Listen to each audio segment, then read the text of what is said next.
요한복음 7장 37절에서 39절까지를 자세히 살펴보겠습니다.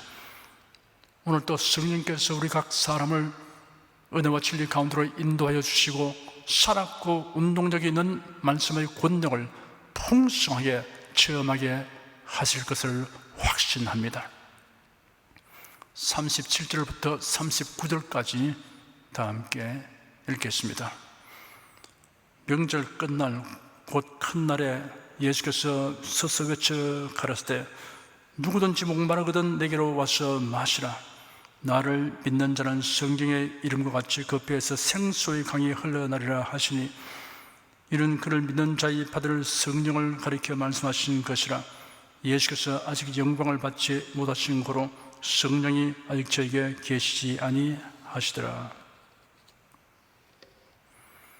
본문에 기록된 일이 발생한 장소는 예루살렘 성전이고 때는 명절 끝날 곧 큰 날입니다. 명절이란 유대인의 절기 가운데 초막절이고 큰 날이란 절기의 끝날을 가리킵니다. 유대인들에게는 율법에서 정한 절기들이 있습니다. 유월절, 무교절, 초실절, 칠칠절, 맥주절, 오순절이라고도 합니다. 나팔절, 속죄일, 초막절, 혹 수장절, 장막절이라고도 합니다. 불임절, 수전절입니다. 이런 절기들은 모두 하나님을 향한 신앙과 민족의 역사와 정체성에 밀접한 관련이 있습니다. 그렇다면 유대인이 아닌 우리가 유대인의 절기들에 관하여 살펴볼 필요가 있느냐라는 질문을 제게 한다면 당연히 필요합니다라고 대답해 드릴 것입니다. 이런 질문에는 그것이 내게는 꼭 필요한 지식이 아니다라는 뜻이 포함되어 있습니다. 그러나 당연히 알아야 할 필요가 있다고 하는 이유는 그 절기들이 그래도 안에서 우리가 경험하게 될 구원에 대한 모형과 예언적 내용을 지니고 있기 때문입니다.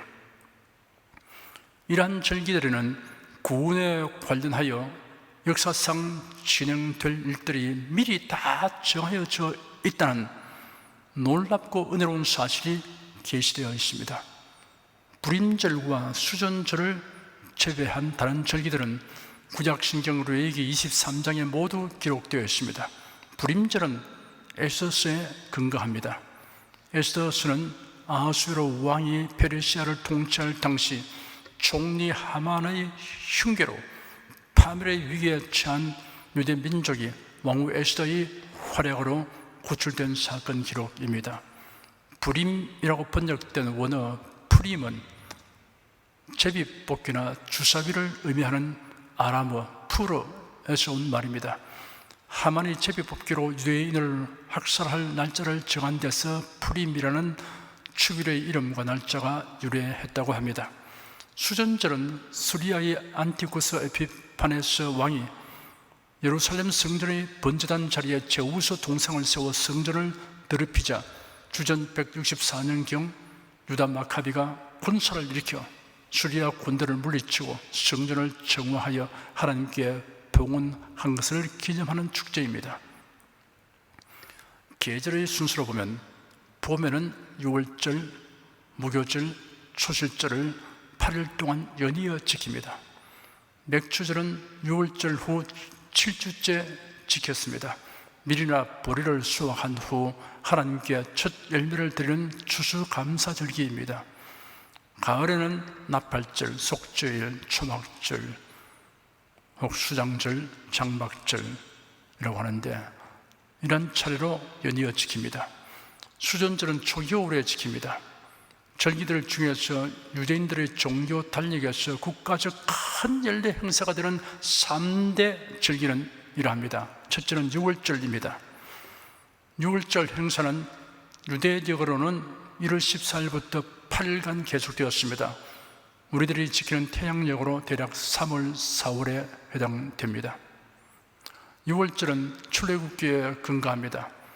하나님께서 모세를 애굽 왕 바로에게 보내어 이스라엘 자신들의 자유를 요구하게 하셨습니다. 바로가 이를 거절하니 하나님께서 애굽에 10가지 재앙을 내리셨습니다.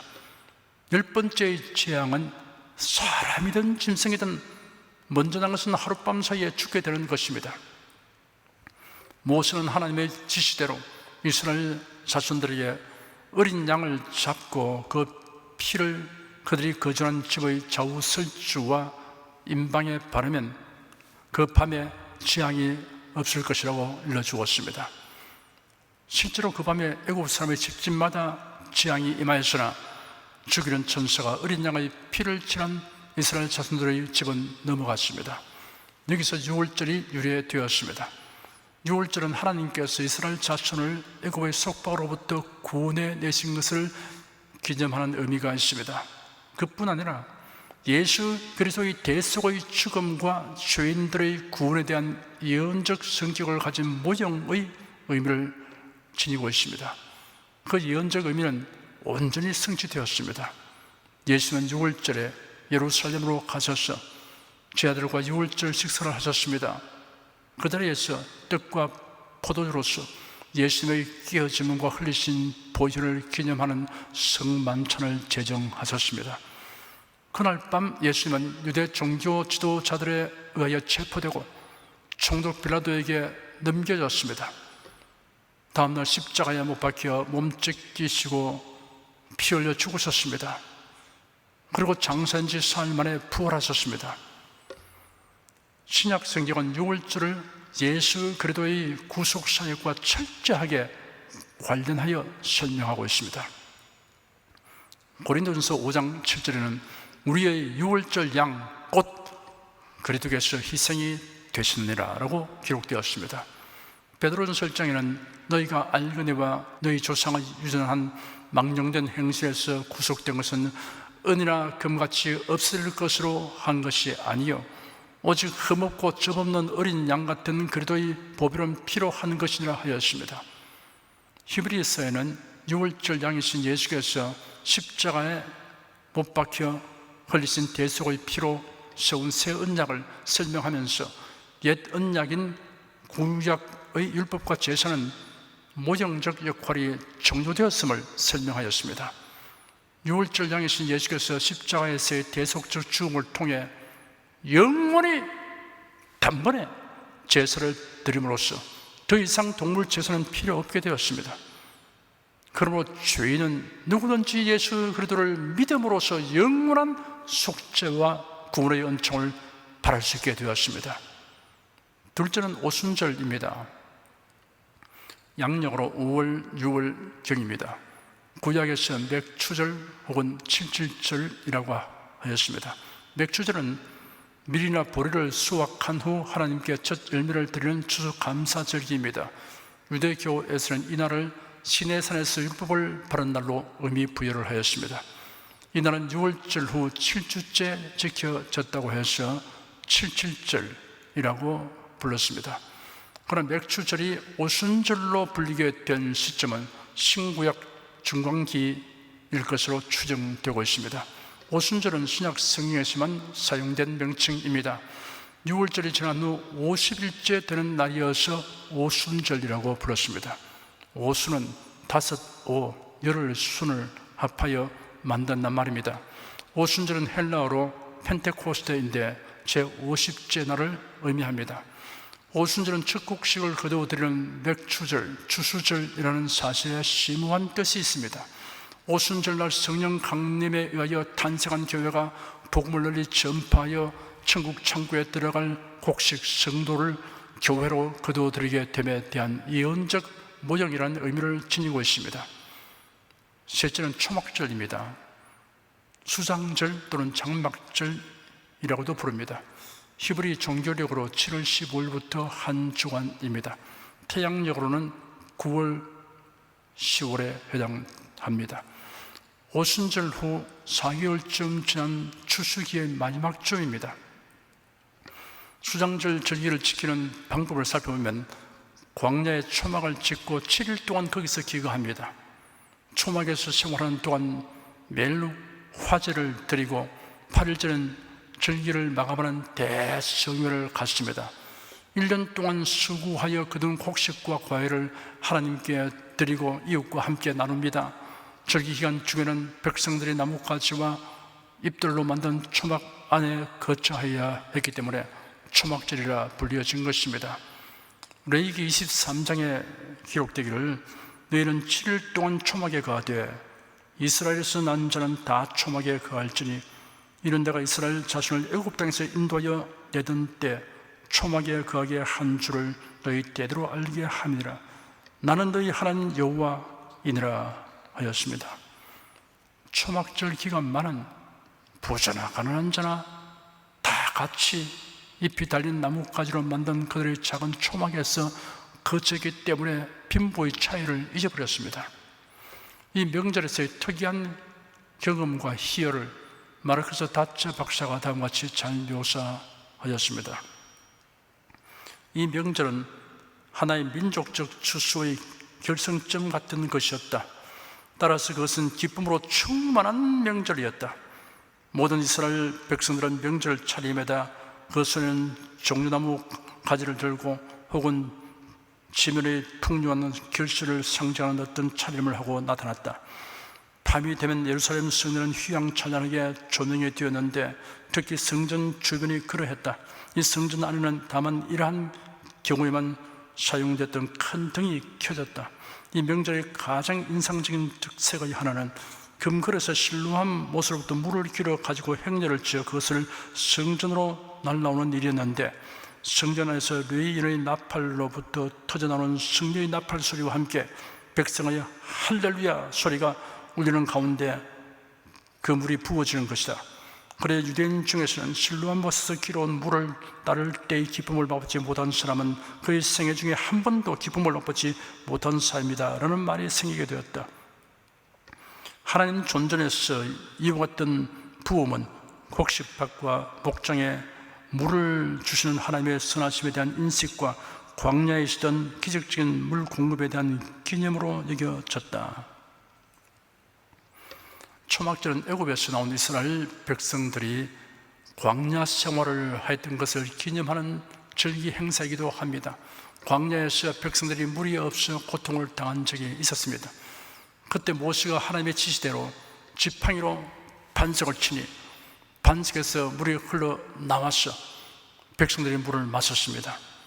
초막절 절기 행사를 통하여 사람들은 그 일을 상기하였을 것입니다. 보다 식견이 있는 사람들에겐 그것은 하나의 영적인 의미를 지닌 것이었으며 너희는 기쁨으로 구원의 우물로부터 물을 기를 것이다 라는 이사야의 예언을 회상케 했던 것입니다. 이 명절의 매일 아침 제사 시간이 되면 상징적 의식이 행해졌습니다. 지명된 제사장들은 성전에 서 있는 산 사이에서 솟아나는 실로암 샘에서 길어온 물이 담긴 금그릇을 성전 앞들로 가져다 제사용 포도주와 함께 제단 위에 놓여있는 두 그릇에 부었습니다. 이 두 그릇에는 각각 열린 구멍이 있어 그릇으로 부어진 액체가 흘러 제단 밑까지 내려갔습니다. 제단 동쪽에 놓인 그릇에는 포도주가, 그리고 동시에 서쪽에 놓인 그릇에는 물이 각각 부어졌습니다. 그렇게 하는 동안에 백성들은 집전하는 제사장에게 그가 물을 그릇에 부었음을 분명히 나타내도록 그의 손을 들라고 소리를 지른 것이었습니다. 여기서 우리는 예수님의 힘찬 목소리가 군중들 위해 깜짝 놀라게 하는 갑작스러움과 함께 선포되는 그 역사적인 광경을 회상해 봅시다. 성경에 기록된 대로 그날은 명절 끝날 곧 큰 날이었습니다. 이게 끝날이라는 말이 과연 어느 날을 의미하느냐에 관하여 몇 가지 이견이 있습니다. 초막에서 거처하는 기간은 정확하게 7일 동안 뿐이었습니다. 이 7일간이 지난 그 다음 날은 아무 노동도 해서는 안 되는 거룩한 대회였습니다. 그 논쟁의 요점은 상당한 흥미거리가 됩니다. 왜냐하면 8째 날에는 물 부는 의식이 생략되었기 때문입니다. 이 7째 날은 엄격히 말하여 이 절기의 종료와 초막에서의 유숙의 종료를 명시하면 물론이지만 그것은 이 절기의 큰 날이었으며 이 날의 절정은 특별한 의식들에 의해 표현되었습니다. 그 특별한 의식들이란 제사장들이 노래를 부르면서 절기 중 다른 날에 제단을 한 번씩만 도는 그것과는 달리 이날만 7번씩 도는 그런 것들이었습니다. 이 7째 날이자 마지막 날은 큰 호산나로 알려졌습니다. 사람들이 성전을 떠날 때 저들은 제단 주위에 그들이 가진 벚나무 가지의 잎을 떨어뜨리면서 감사의 환호성을 올렸습니다. 또한 그들의 손에 든 종려나무 가지를 두들겨 조각을 내었습니다. 그날 늦게 저들은 초막을 헐었고 이렇게 하여 절기의 7일간이 끝났던 것입니다. 이 절기의 마지막 한 날에 군중이 번잡하게 운집했습니다. 그들 중에는 물을 푸는 날마다의 의식 가운데 영적인 심오한 의미를 생각하는 참 예배자들이 있었습니다. 그리고 자신의 심령 속에 있는 끊임없는 목마름 때문에 매우 마음 괴로워하는 사람들이 있었습니다. 그 많은 군중 가운데는 목마른 영혼들과 사모하는 영혼들이 있었습니다. 그들은 이 물 붓는 의식이 진행되는 매일 언제 저 예언자들이 예언한 생수의 샘이 성전으로부터 터져 나올 것인가 하고 고대하고 있는 이들입니다. 그러면서 이 14적 절기의 날은 마지막 날이 왔습니다. 저들의 마음속에 있는 간망과 바라는 바 간절한 기대는 이루어지지 않은 채 남아있던 것입니다. 이제 마지막 물 붓는 의식이 막 시작되고 찬양하는 할렐루야 노래 소리가 답창의 코러스로 울려 퍼져 나왔습니다. 이와 함께 백성들은 주께 감사라의 노래를 부르면서 종나무 가지와 도금장 나무 가지와 시드로 나무 가지를 제단을 향해서 흔듭니다. 그 다음에 명절 제사를 준비하기 위해 잠깐 중단하게 되는데 이것은 조용하고 침묵을 지키는 중단입니다. 바로 이 민감한 시점에 생각하지 못했던 사건이 발생했습니다. 갑작스럽게 깜짝 놀랄 만하게 우렁차고 굵은 음색으로 활기차고 낭낭한 그리고 성전 전체를 꿰뚫는 듯한 예수의 음성이 울려 퍼졌습니다. 누구든지 목마르거든 내게로 와서 마시라. 나를 믿는 자는 성경의 이름같이 그 배에서 생수의 강이 흘러나리라. 수많은 군중 가운데 있던 모든 사람은 그 특별한 순간에 사람들의 이목을 끄는 그 말씀의 선포가 의미하는 것을 알 수 있었습니다. 사람들은 예수께서 약속하신 생수의 강과 실로암 못으로부터 성전 제단으로 가져온 그릇에 담은 단순한 물 사이의 대조를 알아챌 수 있었을 것입니다. 예수님 자신의 연관된 그러한 말씀의 선포는 예수님 외에 누구도 감히 할 수 없는 것이었습니다. 누구든지 목마르거든 내게로 오라. 실로 엄청난 선포입니다. 그 성전 군중 속에 있는 한 사람의 유대인이라도 이 말씀 속에 나사렛 예수가 자신을 약속한 메시아로 선포하고 있다는 것을 깨닫지 못할 자가 없었을 것입니다. 예수는 그 날에 하신 것과 같은 똑같은 말씀을 지금도 우리에게 선포하십니다. 누구든지 목마르거든 내게로 와서 마시라. 나를 믿는 자는 성령의 이름과 같이 그 배에서 생수의 강이 흘러나리라. 내게로 오라 그리고 마시라 하였습니다. 여기에 사용된 동사는 현재 시제입니다. 계속됨을 의미합니다. 계속 와야 하며 계속 마셔야 합니다. 거기는 강수가 있습니다. 거기는 결코 흐름의 부족이 없습니다. 예수께서 제공하여 주신 이 생수란 무엇입니까? 주님 말씀에 추구하여 사도 요한은 이런 그를 믿는 자의 받을 성령을 가리켜 말씀하신 것이라. 예수께서 아직 영광을 받지 못하신 고로 성령이 아직 저에게 계시지 아니하시라 라고 부연 설명하였습니다. 생수의 강인 성령은 예수께서 부활 승천하신 후 오순절에 저에게 부어주셨습니다. 그날 사도 베드로는 외치기를 너희가 회개하여 각각 예수 그리스도의 이름으로 세례를 받고 죄 사함을 얻으라. 그리하면 성령을 선물로 받으리니 하였습니다. 누구든지 목마르거든 내게로 와서 마시라. 나를 믿는 자는 성경의 이름과 같이 그 배에서 생수의 강이 흘러나리라 라고 기록되었는데 이 말씀을 좀 더 자세하게 살펴볼 필요가 있습니다. 그 배에서 흘러나리라는 말씀은 가장 깊은 속으로부터라는 뜻입니다. 달리 말하면 지성과 감정과 의지의 깊은 곳에서라는 뜻으로 해석할 수 있습니다. 무리 없는 해석입니다.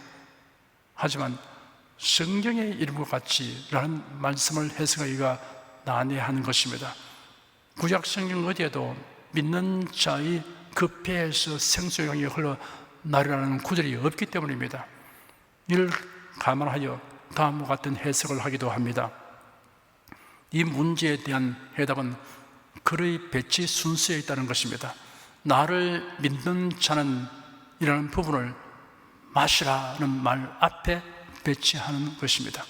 이렇게 배치하게 되면 누구든지 목마르거든 내게로 오라, 나를 믿는 자는 마시라, 성경의 이름같이 그 배에서 생수의 강이 흘러나리라 라고 기록되므로 예수님에게서 생수의 강이 흘러나리라는 것으로 해석된다는 설명입니다. 그래야만 성경의 이름같이라는 난자가 해결됩니다. 성경에는 그리스도에게서 흘러나오는 물에 관한 구절들이 여러 곳에 있기 때문입니다. 이사야서에 그 사람은 마른 땅의 냇물 같을 것이며 하였고, 너희 목마른 자들아 물로 나오라, 내가 그를 만민에게 증거로 세웠고 라는 말씀이 있습니다.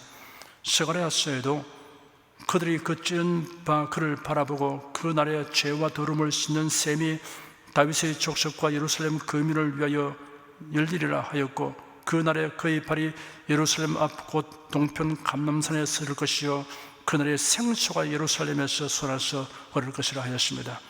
이것은 예언서로서부터 취한 몇 개의 인정 구절에 불과합니다. 출애굽기에 아주 특별한 사건이 기록되어 있습니다. 모세의 인도 아래 애굽을 떠나 가나안으로 가는 이스라엘 자손들이 광야에서 물을 얻지 못하여 고통할 때 하나님께서 모세에게 지시하셨습니다. 백성 앞을 지나가서 이스라엘 장로들을 데리고 하수를 치던 네 지팡이를 손에 잡고 가라. 내가 거기서 호렙산 반석 위에 너를 대어 서리니 너는 반석을 치라. 그것은 물이 나리니 백성이 마시리라. 모세가 그대로 하니 반석에서 물이 솟아나와서 백성을 해갈시켰습니다. 고린도전서 10장 4절에는 다 같은 신령한 음료를 마셨으니 이는 죄를 따르는 신령한 반석으로부터 마셨음에 그 반석은 곧 그리스도시라 라는 단정적인 해석이 기록되었습니다. 인간 영혼의 목마름을 만족시켜주는 생수의 강은 예수님으로부터 흘러나오는 것이 합당합니다. 그것은 고여있는 연못의 물이 아니라 흐르는 물입니다. 그것은 졸졸 흐르는 냇물이 아니라 강물입니다. 생명을 순환시키는 생수의 강입니다. 이는 그를 믿는 자의 받을 성령을 가리켜 말씀하신 것이라 라는 말씀에 이어서 예수께서 아직 영광을 받지 못하신 후로 성령이 아직 저에게 계시지 아니하시다라는 설명이 부과되었습니다. 예수를 믿는 자에게 성령이 임하시기 전에 예수께서 십자가의 대속의 죽음을 죽으시는 사건이 있어야 한다는 뜻입니다.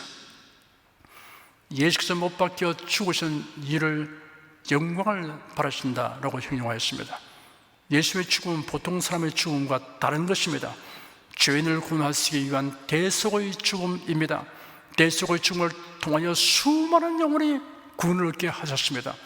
그리고 예수님은 구세주로서 영원의 찬송을 받으시게 되었습니다. 성경에 기록되기를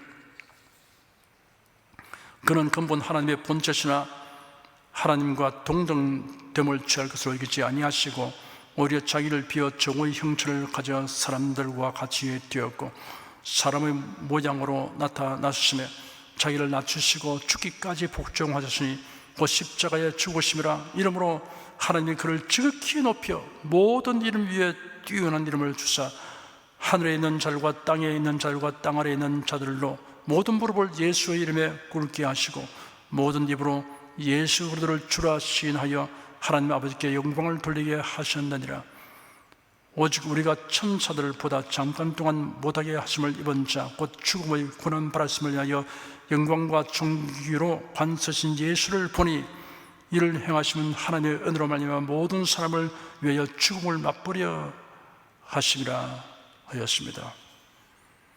예수께서 당하신 고난은 영광이 기약된 것입니다.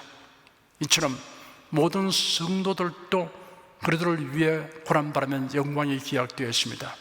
빌립보서 1장 29절에 그리스도를 위하여 너에게 은혜를 주신 것은 다만 그를 믿을 뿐 아니라 또한 그를 위하여 고난도 받게 하심이라 하였고, 베드로전서 4장 13절에는 오직 너희가 그리스도의 고난에 참여하는 것으로 즐거워하라.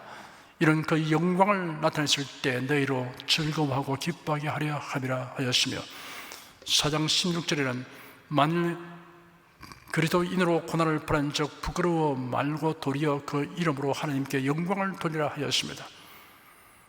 유대인의 3대 절기인 유월절, 오순절, 초막절은 유대인만이 즐기는 행사가 아니라는 것이 명백하여졌습니다. 하나님의 택함을 받아 구원 얻은 모든 자들을 위한 것입니다. 예수를 믿는 자들에 대한 지극히 복스러운 예언이 함축된 모형입니다. 그 절기들에는 다 형언할 수 없는 영광스러운 구원의 메시지가 내포되어 있습니다. 예수 그리스도께서 자기 몸을 대속 제물로 십자가에 내어 주어 피 흘려 죽으심으로 이를 믿는 사람들이 의롭게 되고 영생을 얻으며 하나님의 자녀가 되고 천국 시민이 되는 길을 주셨습니다. 이것이 유월절이 예표하는 신령한 메시지입니다. 오순절 성령 강림으로 성령께서 진자들에게 오셔서 함께 하시며 권능을 주셔서 온 세상에 복음이 전파되게 하심으로 구원 얻도록 작정된 사람들을 대대적으로 추수하십니다. 이것이 오순절이 예표하는 신령한 메시지입니다. 나팔절과 대속죄일에 이어서 지키는 초막절에는 마지막 추수를 하고 곡식을 창고에 저장한 후 백성들이 큰 즐거움을 함께 나눕니다. 이것이 초막절이 예표하는 역사의 종말에 있을 일에 대한 신령한 메시지입니다. 나팔 소리와 환난 중에 죽음을 불사하고 신앙을 지킨 자들, 주님께 복음을 믿고 예수께로 나온 모든 유대인들에게 주어지는 속죄의 은총이 부어져서 마침내 하나님의 택한 자들 중에 아무도 멸망치 않고 모두 천국에 들어가서 하나님의 복락을 즐기는 장면이 눈에 선하게 하여 줍니다. 베드로후서 3장 9절에 기록되기를 주의 약속은 어떤 일이 더디다고 생각하는 것 같이 더딘 것이 아니라 오직 너희를 대하여 오래 참으사 아무도 멸망치 않고 다 회개하게 이르기를 원하시니라 하였습니다. 여기서 아무도 멸망치 않고 라고 한 대상은 모든 사람을 지칭하는 것이 아닙니다. 우리는 그 수를 알지 못하나 하나님께서 정하신 사람들 모두를 가리키는 것입니다. 사랑하는 여러분, 예수 그리스도만을 구세주로 믿습니까? 세상의 그 무엇도 이 믿음보다 귀한 것이 없다고 확신하십니까? 우리 주 예수 그리스도의 다시 오심을 사모하십니까? 예, 물론입니다. 그렇습니다. 아멘 이라고 응답하신 여러분은 천국 창고에 들어갈 알곡입니다. 그렇기 때문에 여러분은 행정당국의 예배를 제한하는 어떤 규제가 있을지라도 예배드리고 말씀 듣기를 더욱 심쓰고 있는 것입니다. 택하신 바른 자들의 심령 속에 계시는 성령께서 강권하시기 때문입니다. 저는 여러분의 교회가 마련한 모든 대안을 통하여 배전의 열심으로 예배와 기도에 힘쓰고 있음을 확인하고 있습니다. 신앙의 진실성은 예배로 입증됩니다. 여러분, 예수께서 꼭 강림하셔도 모두 기쁨으로 맞게 되시기를 축원합니다.